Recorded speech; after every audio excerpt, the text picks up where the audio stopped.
It's funny seeing you in a different tracksuit, I must say. Why Stoke City? Okay, so initially when when I lost my job at Coventry, I needed to come out and have a breather. To jump from one into another after 8 years would have been a little bit difficult, but I spent 6 weeks at home, enjoyed the time that I had off, got to reacquaint with my wife and see her after 8 years. And that was really nice, but then she kicked me out of the house and said it's time to go back to work. So in all seriousness, I have a list in my head, if you like, and it's not a very long list, about clubs and owners that I'd like to work for and with. And Stoke City is one of them. John Coates and the Coates family are renowned in football. Really good, honest people. And I'm really looking forward to working with them and for them. I think initially the meeting that I had with John was outstanding. It just outlined his belief, desire and determination to be successful for this football club. And that aligns with what I want to do. I want to manage ultimately in the Premier League, and this club should give and will give us all the opportunity of trying to get back there. So everything's set up that way, and a few have tried and sort of been perceived to have failed, but people will have moved it along the way. I think for us and for me now, it is totally different than going in. Each club's individual and unique. This will be a different experience to what I experienced at Coventry. It's a lot further along, than Coventry was at that point. We were on the verge of going into League Two. This is a club that has got aspirations to go into the Premier League. But ultimately, we've got to understand and know how things operate here, and then move things, get things aligned, and move things in the right direction, which is what I'm tasked with. That's what John's tasked with, and we'll be looking into everything and making sure that we're moving forward together. The alignment's really important, and really what I would say is that we need everybody on board. Like I said at Coventry City, but we will need everybody on board to be able to get the time to move it forward. It doesn't happen overnight, so there's no such thing as a magic wand. I think over time you move it, you start to build the building blocks there and put those in place. Everybody sees that, and everybody feels that within the football club. And this club's motto is "Our united strength is stronger," and that is never truer in this case. And you know what the atmosphere can be like at this stadium. What do you need from those supporters this weekend with a very winnable game against Plymouth? So just support for the team. They're brilliant supporters anyway, and they will be clearly. A lot of supporters will remember the Premier League days, UEFA Cup days, that type of thing. I was here when they played Besiktas as well, so I remember that atmosphere and what the club's capable of doing. But we have to remain feet on the floor. We have to not make any bold predictions that this will happen, this is going to happen. We've got to make sure that we do things in the right way to build that platform, build that base, and grow the club again. The interest from the supporters has been fantastic. I've got to say Ryan Shawcross has done a brilliant job, and the staff for the last 2 games, because watching that, that was an eye opener for me, because if the players can do that and they're willing to do that and put that shift in, you can really achieve anything, and that has got to be the foundation for what comes next. Just finally for me, I know you were disappointed by the end at Coventry. Can you and will you use that as fuel for the challenge here? I think the answer to that question is no. I won't use it as fuel. I don't need to use that as fuel. I've got an intrinsic drive that I want to work, and I want to work as well as I possibly can do with people in a collaborative way that everybody really enjoys and everybody feels part of. Hello, Mark. Nice to see you again. You touched on there the fact that this was a club on a list of clubs and owners that you would love to work with. Does it surprise you in that context that after they've been out of the Premier League, no manager's been able to even get Stoke City into the top half of the Championship? No, I think, Does he surprise me? Well, there's obviously something that's been not quite right. I think we will be able to get our teeth into that and put it right. I think that, this is something that you have to have at any football club. You have to have the alignment, and you have to have that understanding of where it is you want to go. And sometimes if the entity's really big and there's not enough clarity in certain points, I've got to be really clear with John. I've got to be really clear with him. This is what I want. This is how I want the team to play. This is how we're going to be able to play because of the players that we've got. These are the players that we need to do, or this is what we need to do in any sort of area of the football club, whether it's analysis, whether it's fitness, whatever.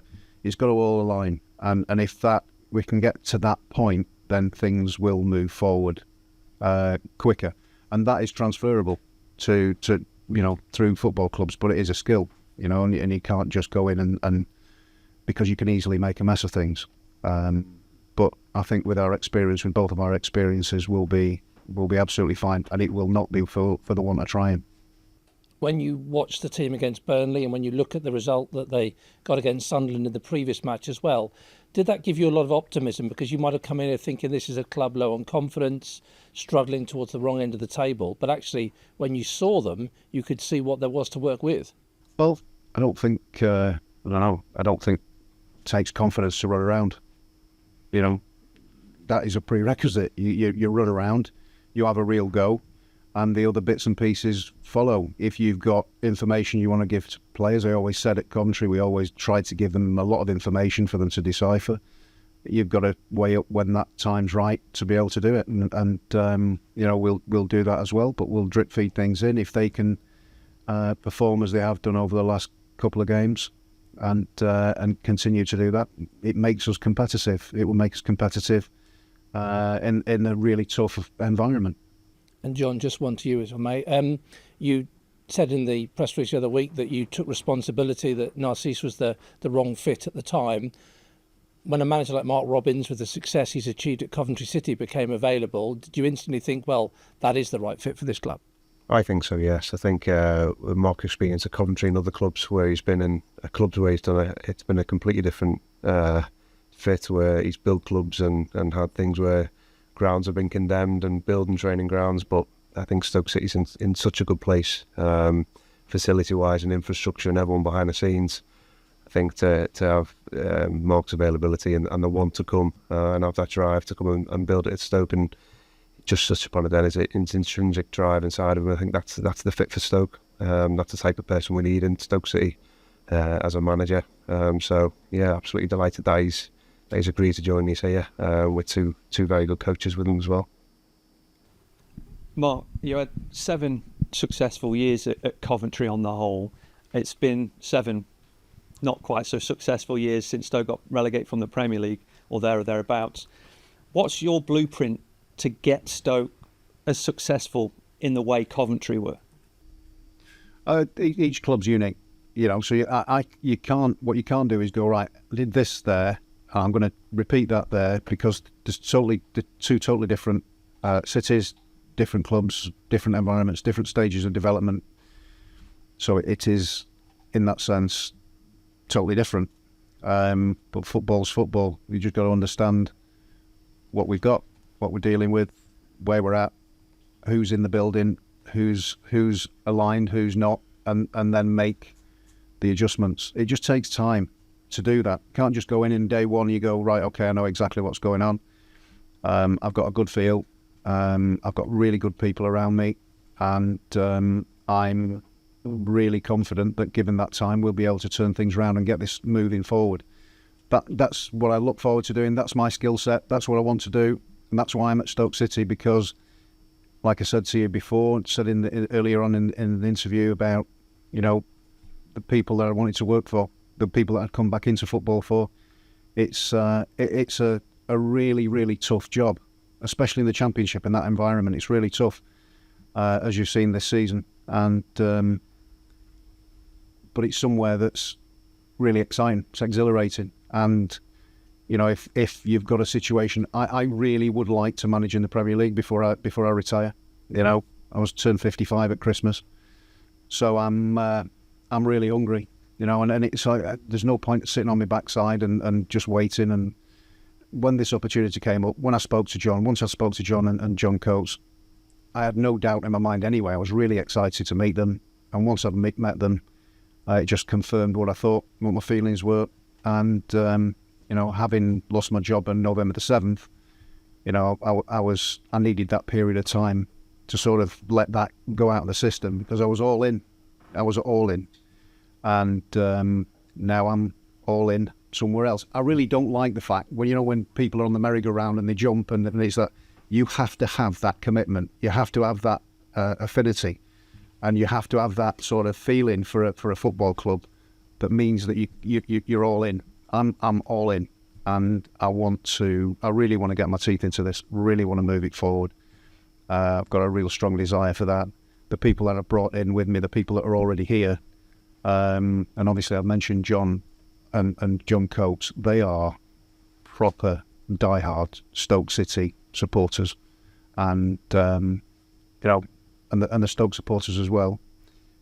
I just really looking forward to working for them. I think it's a really good fit for me, and like I said, we'll work really hard to make this better than it's perceived to have been, or it has been. In terms of the football philosophy, as you said, that each club's unique. What does that present a different challenge to you as a football manager, the way you would want to play, or have you got that kind of idea?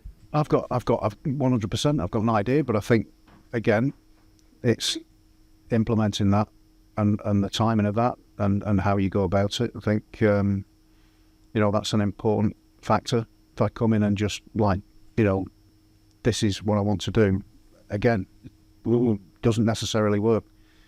So that will take time. Philosophy is one thing. Having the players to be able to, put that out on the field, on the pitch, is another. And you will be able to do it over time. But again, you've got to try and get results while you're doing it. And we have to keep moving it forward. So that's the balance. And then things move. I built about 5 teams at Coventry and over the time, and then things start to move forward. But again, it was coming from a different place with different parameters. This will be slightly different. So, but nonetheless, really excited. It feels a little bit like the club keeps stalling at the traffic lights when it's on green to go forward. You said it's not an overnight thing. I mean, a lot of Stoke fans will think 7 years is not overnight. That's been a long time to sort of see a glimmer of success. So what can you say will be a 2025 target in terms of seeing something change? Well, it's difficult to sort of, when you're pinning me down after a day. I think the really difficult thing would be is if people expect too much too soon, because the wheels come off. I've experienced it. We have to be reasonable, even though it's been 7 years. You're day one again. And then you've got to try and build it. And I've got to try and do it quick, but it's got to be reasonable, but it's got to be doable. It's got to be coherent. Otherwise, the wheels come off. It's a really, really difficult league. It's a really tough environment. So we have to get our ducks in a row. We're going to make sure that everything's right, and that may take a little bit of time. But honestly, we'll get that part of it right. And I'm really delighted to play a small part in Stoke City's history, rich history. In terms of getting things moving quickly, then, and the transfer window is open. Are they conversations that are already taking place as to your potential targets, or we will talk? We speak all the time. We have open conversations. We have a recruitment team there that I've been acquainted with, and I've known of previously. They work the socks off. But again, it is notoriously tough. January, really, really tough to operate in any way. We've got to make sure is that, again, everything's aligned. We don't make any mistakes where we can damage the next window that opens, which is a really big window for us in the summer. But we've got to make sure that we've got enough to be able to be really competitive this time around. And like I said, we've got to keep the players moving in that forward direction and trying to ensure that the energy's there to be able to do that. There's injuries to key players in key positions, so there's a slight imbalance. to things, and the injuries that we've had to key players. Million Manhoef, Ben Pearson's been out for a long period of time. Bosun Lawal's come back from a longer term injury than was anticipated previously. But like I said, there's some young players there. There's some.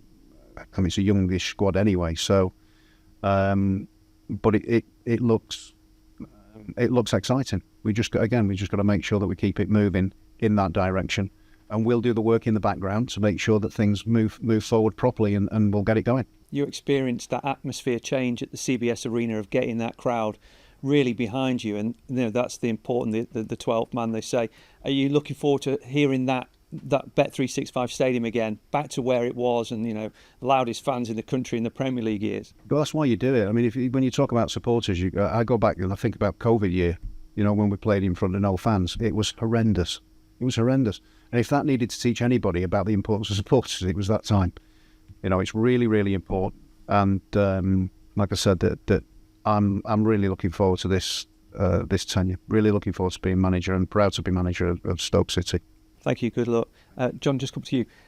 What role does the sporting director play with a manager as opposed to a head coach? It's funny because we spoke about this, didn't we? It's I think Mark's befitting of a manager, isn't he? It's a head coach manager.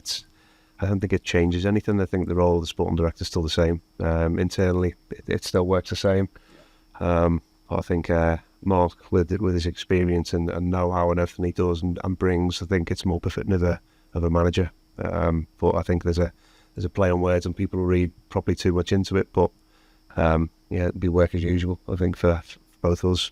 Yeah. Has it been hard for you the last few months with what's happened? Yeah, I think obviously decisions get made, and you can't always elaborate on decisions, and maybe at times you've been a little bit quiet on things and just trying to get the balance right of being too vocal and not vocal. Which has been a bit difficult because sometimes you have a connection and you feel like you might lose that a little bit. And look, Narciso pointed out, I held my hands up, and he's a great coach, a great person. But seeing Brian, as Mark said, the past two games, taking the team and seeing, it was seeing Stoke City playing for the past two games, I think, and I think the fans felt that a little bit as well. They definitely felt it. We had two great results, but you saw a bit on the pitch that sort of represents our club. And you talked about the fans there. I really felt that the past two games they got really behind Ryan and the team, and the players responded. And you touched about even the atmosphere back here. I think we'll probably hear that against Plymouth on Saturday, and the players have got a bit of confidence in themselves now, and it's about time we put on a good performance here for them. We all know about what Mark's achieved as a manager. What is the vision from your point of view for Stoke City? It has lurched a little bit from different manager to different manager, but what is the sort of strategy of the football club? I always think you should have a target that everyone thinks a little bit out of reach. Mark just touched upon it then. He wants to manage in the Premier League. I'm no different. We've got no divine right to be in the upper echelons of the Championship at the moment. We've had 7 years of disappointment. You're up against teams that are spending a lot of money each year. We're restricted at the moment. But we need to fight and scrap for every single thing we can get our hands on, every player we need to bring them here, and every point. And we'll get there. My aim as a sporting director is to be in the Premier League and not just survive in the Premier League either. I'm with Stoke City, and I think with John Coates as the owner, that's his vision. And we don't just want to get there, we want to thrive there.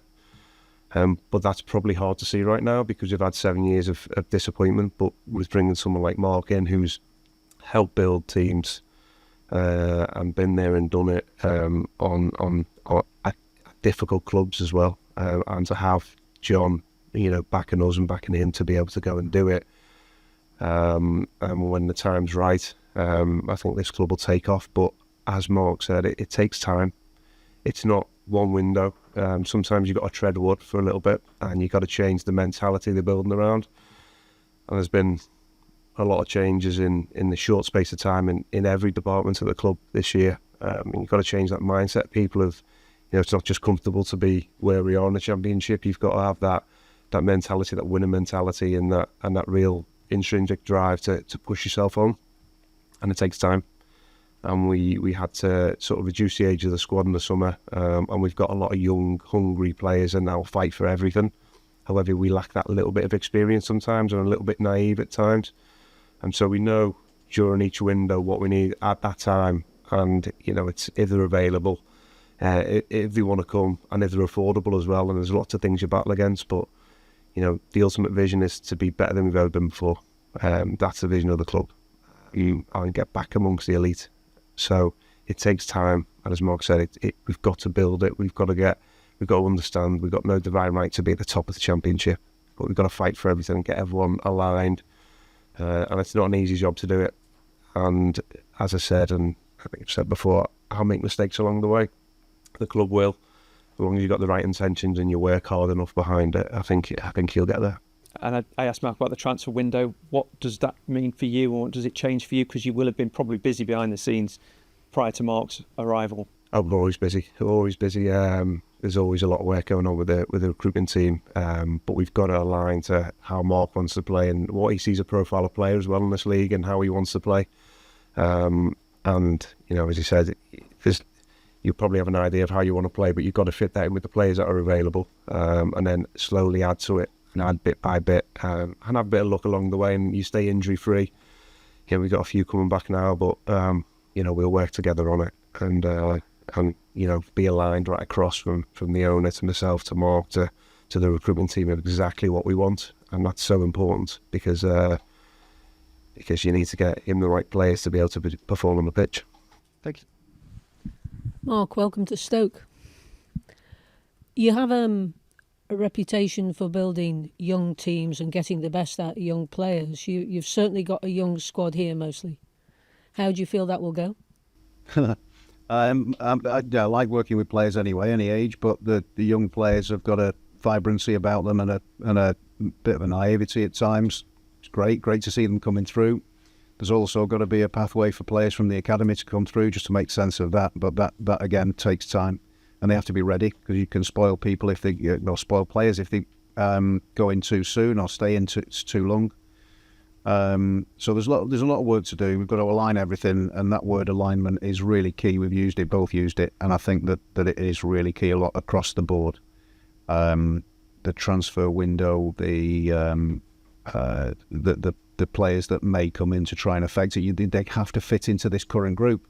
There's no point trying to alter things. There's no point trying to force my will early on things. I've got to recognise what we've got and then enhance that to start with.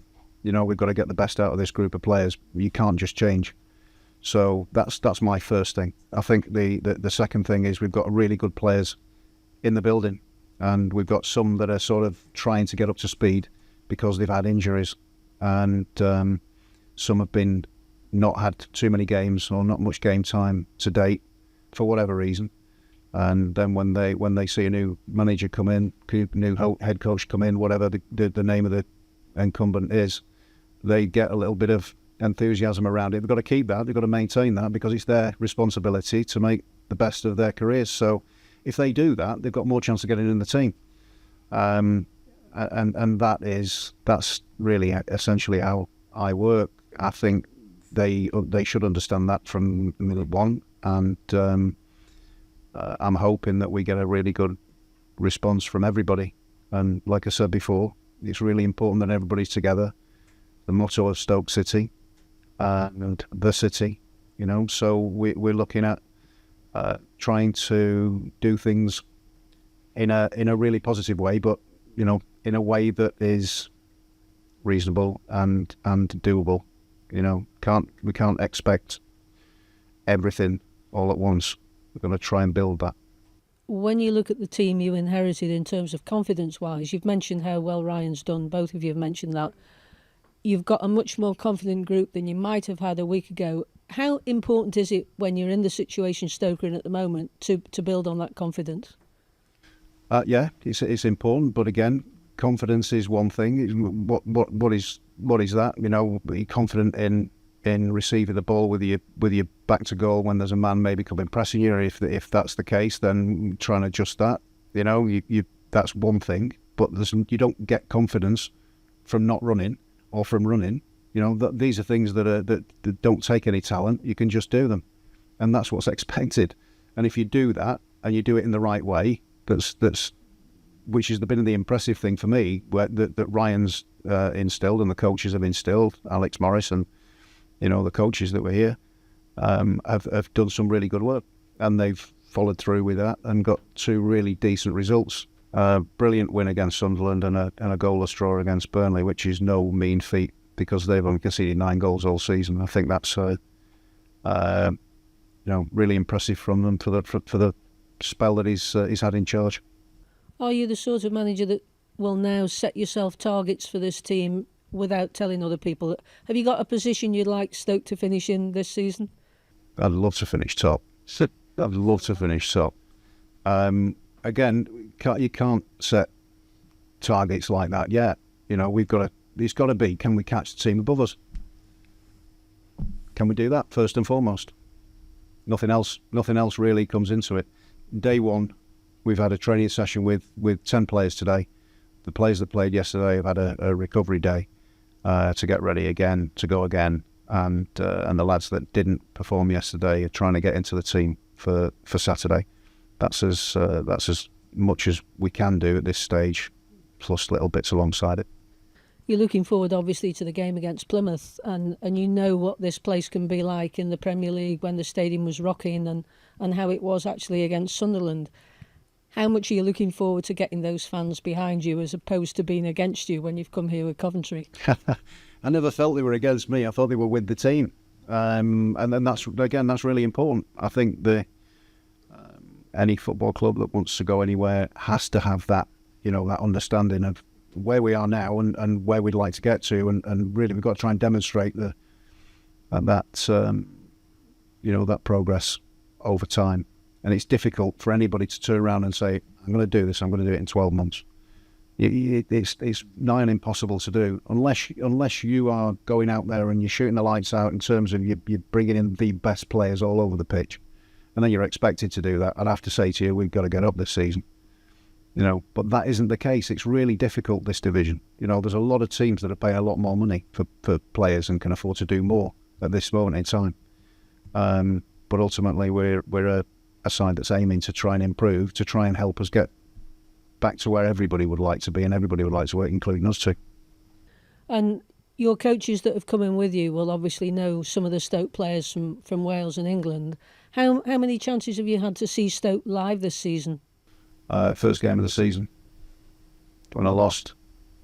Well, I'm glad about that. But I've not seen them live. I didn't come out and see them again. Obviously, up to 6 weeks ago, and then I wanted a bit of time out. But I did watch some games. And I've seen some games, certainly of late. So the Leeds game, Sunderland game, and I watched the game on yesterday. So I've seen some football, but certainly of Stoke. But I've seen quite a bit of other teams as well, because whilst I've been off, I've been watching quite a lot of it, knowing that I was going to come back in at some point, just not knowing where or when that might be. I just wanted to keep, and I enjoy watching football, so that's been my time off. Well, good luck. Thank you. John, couple of questions. Alex Morris, I'm thinking most Stoke fans will be delighted he's staying here. He's got lots of qualities and the DNA that you probably need in the coaching team. He knows already, even though Mark will, what the club means to the fans. Yeah, Alex is a Stoke City fan, and he really helped towards the back end of last year, and he's a great guy to have in there, which Mark will get to know. And really feels it as a fan as well, as a member of staff, and he's a really good guy, but a very good coach as well. So we're delighted he's here. And it's been a bit of a whirlwind week for you. Are you glad it's all over now? It's been a busy Christmas. Yeah, it's been a busy few days. Look, let's be honest, it's not an enjoyable time when things like that happen and decisions have got to be made. But you've got to try and pull things together. And after speaking to Mark and his drive to get back into football, especially at Stoke, and the team he's brought in, a second to none. So some really, really good coaches with such an experienced manager and all is an unbelievable setup. And obviously we got Darren as well as goalkeeper coach and the analysts in there. So as a building, it's still the same group of people as well in all of the departments. We got a really good building. I touched upon the work done in the summer to try and turn that mentality around. And Mark will see that over the next few days and weeks and months that we got a really strong group of staff behind him and behind the team. And it doesn't sort of stop now for you with the transfer window opening. I suppose you and Mark will have to get your heads together and see if there's any extra players that Mark might want that you can get the money for with FFP. Yeah, it's difficult. We've already started. We've already started on it. So, look, it is difficult and such a point. Everyone thinks you've endless amounts and things like that, but we're up against it. It was difficult in the summer. You only had a certain amount. We brought 10 players in. I thought we did really well for the 10 players we did get in. But again, it's another battle. January is always a difficult window anyway. And we've got one loan spot left. And, we've got the little bits we might be able to do so. It's been a busy few days anyway, behind the scenes trying to assemble a team of really good people to come in the building, and now it's setting on the team. And last one from me. I don't know if you know what flowers Mark's wife likes, but you maybe should send her a bunch.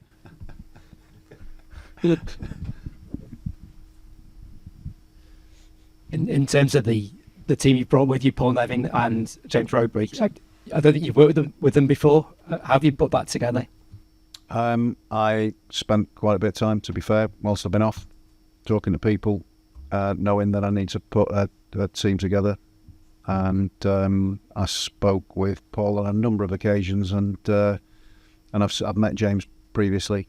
No, he's a really good coach, coach educator as well as being a coach himself on the grass. He's done a lot of work with the Welsh FA and currently working with Craig Bellamy in the Welsh national team as well. He's one of his coaches, so he's been Newport County manager, and like I say, he's a really good coach, brilliant voice, good projection, good detail. So he's a really good coach to have around.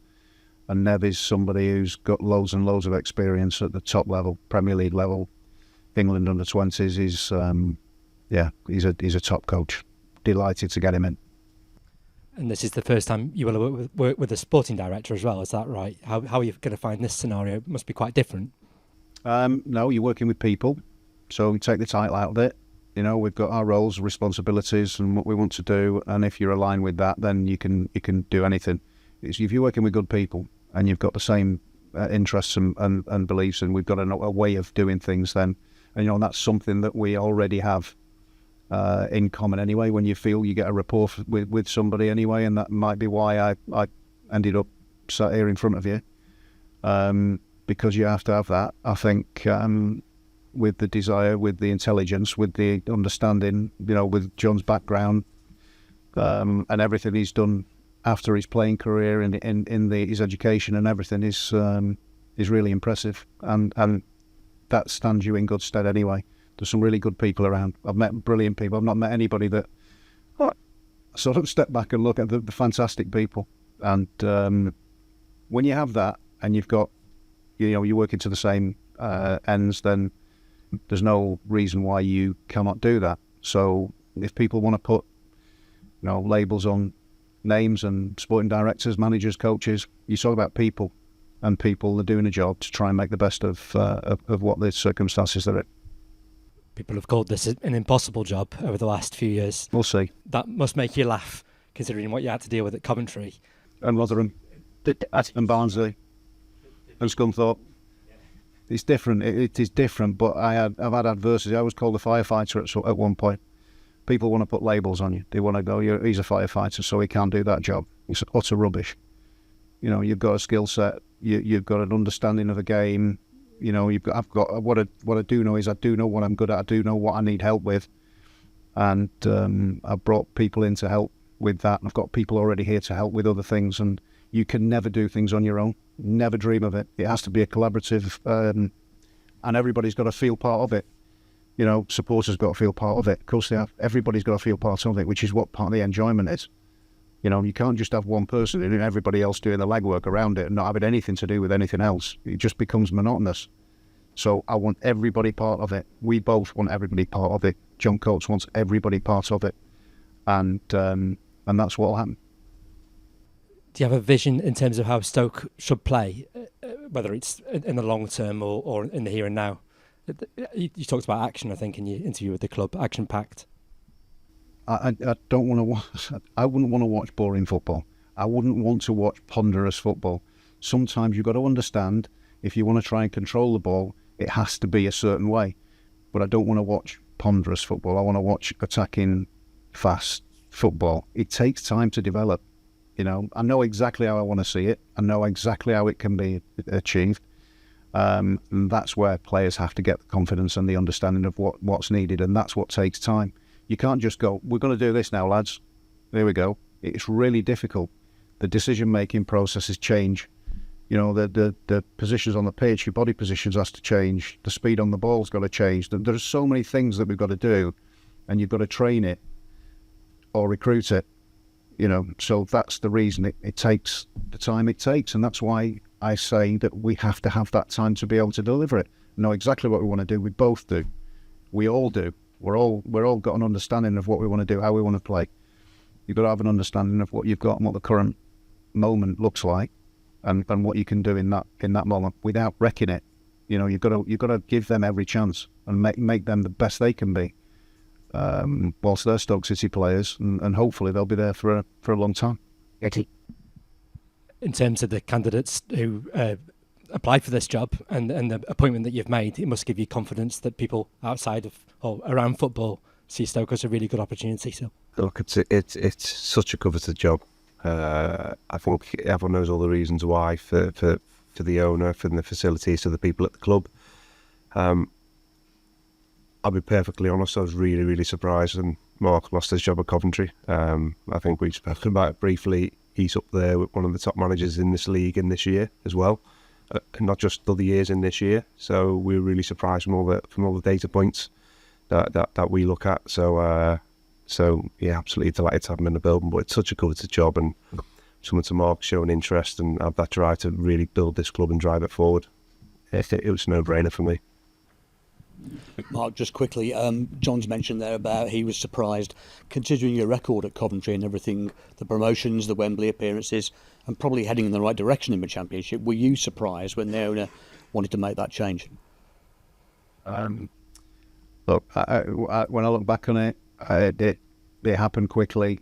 I totally respect the decision, respect it. I've got nothing but good things to say. I'll never have. Loved it, lovely time there, and we'll always remember it fondly.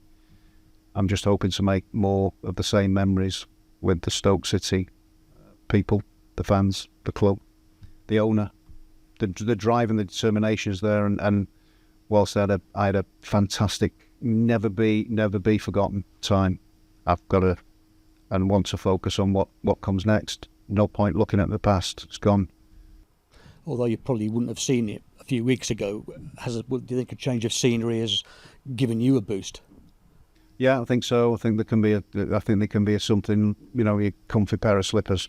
I think you can get sort of really comfortable, and you need to be driven. You need to be driven in the job. I don't think I necessarily needed it.